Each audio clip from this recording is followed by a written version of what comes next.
Venice, where the only vehicles that travel at speed are those of the emergency services.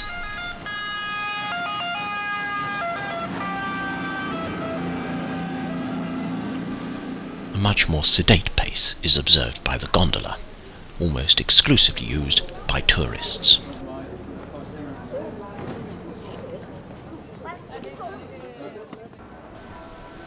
The only gondolas used by Venetians themselves are the foot ferries that cross the Grand Canal. Both tourists and locals use the vaporetto, or water bus, which provides a constant service throughout the day and night to the city and its neighbouring islands. There are convenient boarding points every few hundred yards along the Grand Canal and elsewhere in the city. And after arriving from the mainland, we embark with other passengers to take a short trip down the Grand Canal to explore this unique city at the start of our Venetian visit.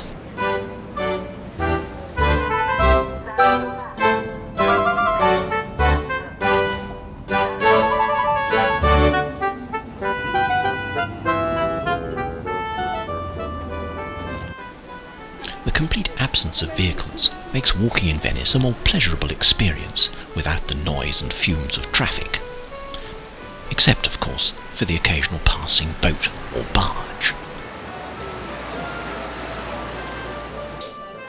Venice's wealth was originally built on trade, but today it relies almost exclusively on tourism, and the evidence is all around. Stalls and shops selling cheap and not so cheap knickknacks and souvenirs abound. Highly decorated masks, traditionally worn during Carnevale in February, can be bought at every stall and in many shops. Some, you could say, are works of art.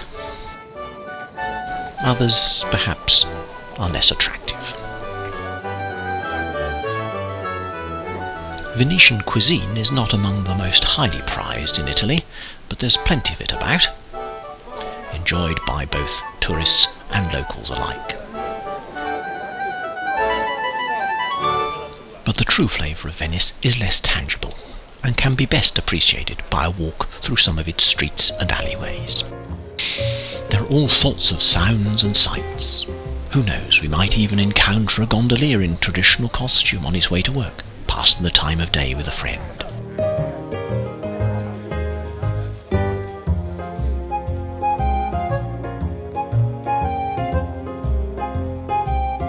From time to time, the alleyways open out into squares enclosed by high buildings.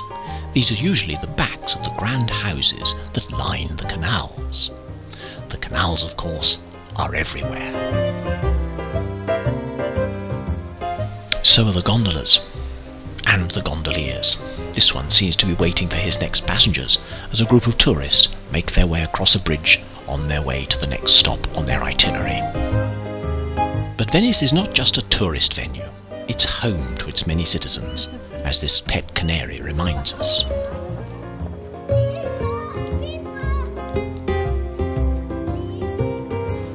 And the rubbish still has to be collected. The fish market, which is a hive of activity from early in the morning. Inside is displayed a wondrous array of seafood.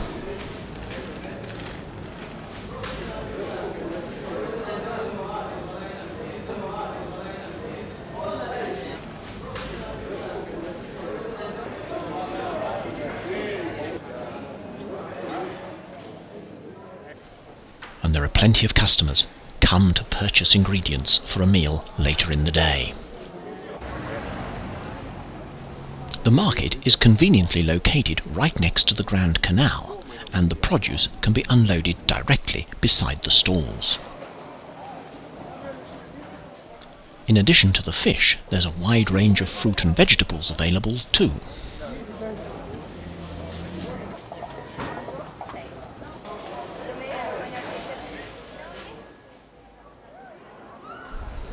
No trip to Venice would be complete without a visit to St. Mark's Square.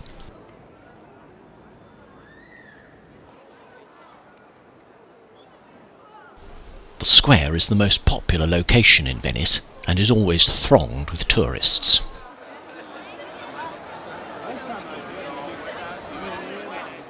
Adjacent to the square is the palace of the Doges, who were the leaders of Venice for over 1,000 years. Close by and linked to the palace is the Basilica of St. Mark. Originally the Doge's chapel, in 1807 it became the city's cathedral. The architectural style is Byzantine, with the exterior decorated by many colourful paintings and of course the 4 famous bronze horses.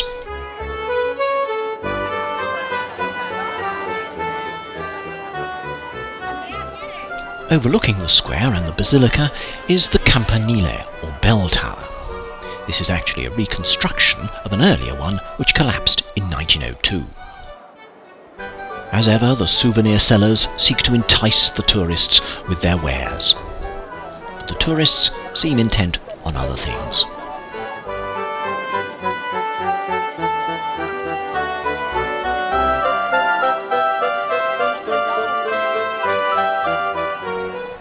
There's always a queue waiting to go inside.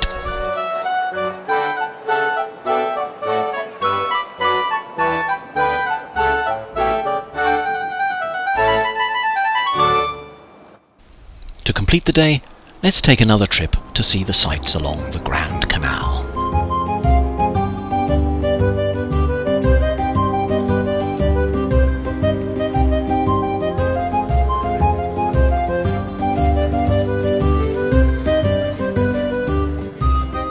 Here's the famous Rialto Bridge, once the only bridge that spanned the canal.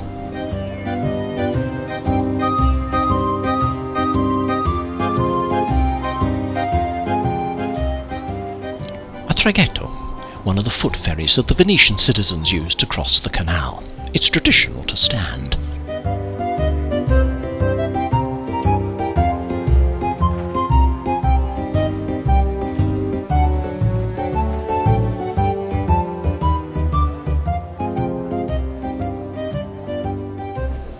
The canal is lined with numerous palazzi, grand houses of the rich and powerful families who used to control the wealth of Venice when the city's power was at its height.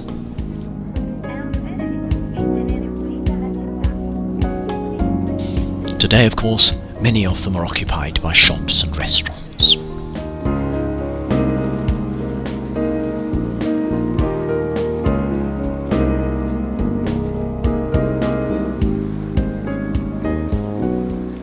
And as it broadens out into the lagoon, the canal ends, as does our visit at St. Mark's.